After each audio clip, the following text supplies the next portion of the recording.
Awu siyabonga kakhulu kwa Clean Governance ukuthi sihanjelwe wena ngagcina ngazi kahle noma wawumongameli ufounder kodwa wawunomlando neqembu lezombusazwe iMK Party awusitshele nje nqampu ngomlando wakho nalo kusukeni ekusungulweni kuba namhlanje ukuthi uyini kulona kwenzakala siyabonga Mbovu sibonge no I'm still a founder ye-MK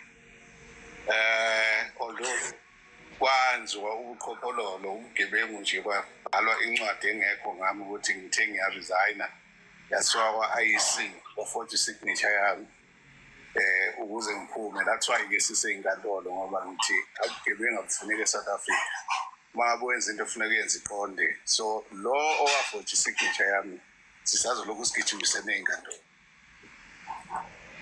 Okay right uyini manje kwi-MKP usaseyilunga noma ngagcina nje uxoshiwe?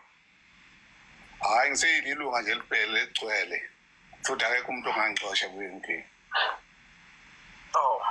Anzima lawo mazwi usho kanjani akekho umuntu ongaxosha ayivumi ukuveza ifoni okwamanje noma ingakhona ukuveza ngoba sifuna ukuqinisekisa ukuthi wena yini uJabulani Khumalo noma sikhande nje umuntu sathi akabe uJabulani Khumalo kungani uthi yaforge signature? Ngoba umuntu wabhala incwadi lencwadi yafakwa kwa-IEC akusiyona le eyabhalwa yini kwabhalwa incwadi ekhuluma into engekho engamampunge ukuthi ngithe ngiyaresigna ngidedela uNcamalala ukuthi abe umongameli weqembu noma ifounder yeqembu angaze ngikwenze lokho ngangithe uNcamalala akabe iface yeqembu towards ama-elections and incwadi zikhona ziyafakazela lokho then-ke uDuduzile forced my signature ukuze afake uNcamalala angikhiphe mina as uNcamalala as the leader of the party. Okay.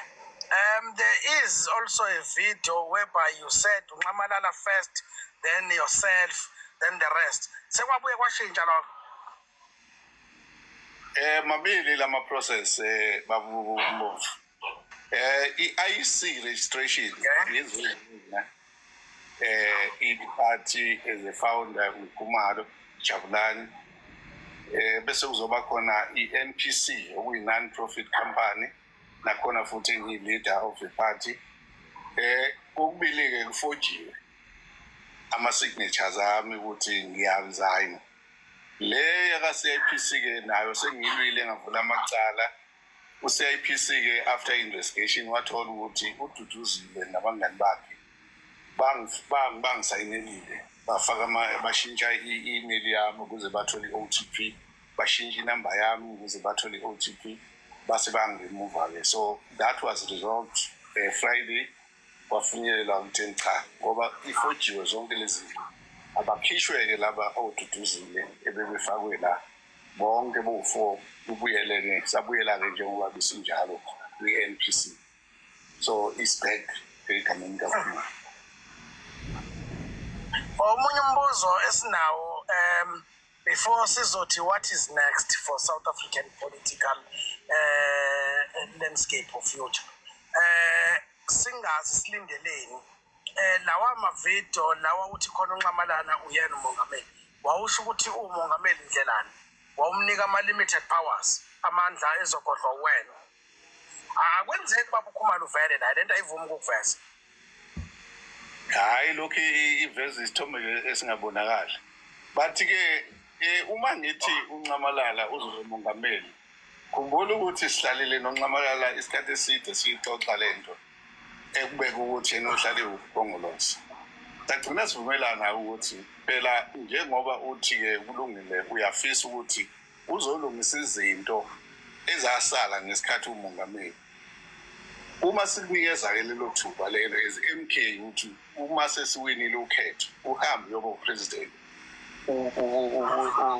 uqedeleke lezi zinto ofuna uyiqedele uyakuvuma yilokho samncenga isikhathi eside waze wavuma wathi hayi uma nithi mina niyalwina ukhetho bese ningicela ukuthi ngibe umongameli ngizokwenza lokho And beside that-ke vele umongameli wasemukhumbula ube umongameli wezwe isikhathi eside oba u-deputy president. So angeke kushintshe ukuthi umongameli uyohlale umongameli, but into esasisho njengalesi sikhathi ukuthi sizomfaka as upresident wezwe ukuthi aqedele lokhu ayethe ufisa ukuthi aqedele. Wawuchaza ukuthi uzomfaka as umongameli wezwe. Yebo, lokho sasivumelene ngakho ukuthi uzoba umongameli wezwe not umongameli wephathi. Okay. Kwaba nezinkulumo eziningi, abanye bathi ucoshe amaqashana anonile u70 million, abanye bathi 100 million. Kwathiwa uzweli Mkhize ukunika imali, abanye bathi uyinikwe iBuffalo. Kwathiwa ubonakala uhamba ngengqovungqovu yemoto. Abalandeli bakho noma abalandeli beqembu lomkhonto wesizwe bagcina benokudideka ukuthi hawu lo muntu usethengisa eli kangaka angakafikwa ndawo. Awusitshele nje hala mzi imali uyithatha yokuthenga imoto, ubani lo wakuhlotha imali engaka? 270 million. Yemuvu uyabona amanga ayahluka. Anongishela baba phezulu lapha. Ubona izwe lonakele kangaka nje ngoba khona laba bantu abangosomanga. Abacabanga bazovumelelo wathandaza ubone MP ingakwazanga ukuphatha uhulumeni ngenxa yamanga yabantu abangena ngaphansi MP bazoqamba amanga. Hayi ngami kuphela ngabantu abaningi. Masubuke usuka kimi kuthiwa uzweli wabala uDD wabala wonke umuntu ngabalelwa uma X5 i3 athengwe uDD, ngabalelwa o Lexus, ngabalelwa oma Fortuna, zonke lezi zinto amanga nje ayeqanjwa ngoba nakho kuliwa nami ukhona abathile abafuna ikhundla. Ukuze bafike esikhundleni kufanele baqamba amanga ngoba uncamalala uma uza kuyena uthi ngine information e-intelligence ithi belalela leyo nto bebeyazi lo witness baqamba wonke lamangalo athi hayi ngithola imali kanjani. Amampunge nje abekhona iproof yemoto engihamba ngayo le bethu ilahlekile emhlanga umhla 28 June. Imoto yathengwa nje ifamily. Iproof unayiproof yalokho amaphepha emoto wathola. Iproof yemoto eyifortune engihamba ngayo eyinamagaga eqashwe ibona baba uZuma okwakuthiwa nawo aqashwe yini beqashwe uZuma ngenxa yamanga abantu bangasazi ngaprova konke lokho but akazi babuye bazothi hayi amangethu la yini ngoba babefuna ukuba seyindlini namhlanje baseParliament ngenxa yalawo mangalawo abaqamba kuZuma wabalandelayo. Aphinda ke njengoba nama-signature yonke le. It's been izinto eyi-wrong phezu kwezinto eyi-wrong abantu ngoba befuna ukuphatha i-MK. Abantu-ke baxoshiwe ngenxa yamanga nalaba abakhishwe ePhalamende baphume ngenxa yamanga. So amanga kuphela asebenzayo lapha ku-MK abantu abathile abangafuni ukubona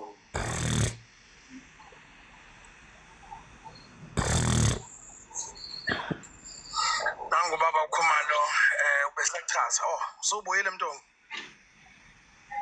Yes ba. Yes. Okay. Imoto zathengwa umndeni u70 million wona? Hayi. Ngicela osho njalo akalethe leyo account siyibone. Yazi ngajabula kabi nami uba no70 million. Ibe impunyelo. Yazayikho imali engingayithola. Ngempilo manje ayikho imali enye.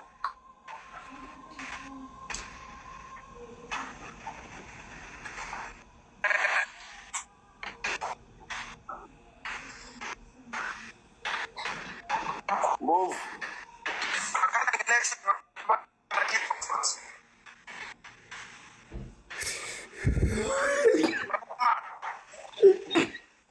Yes, ba. You move. Yeah. We are like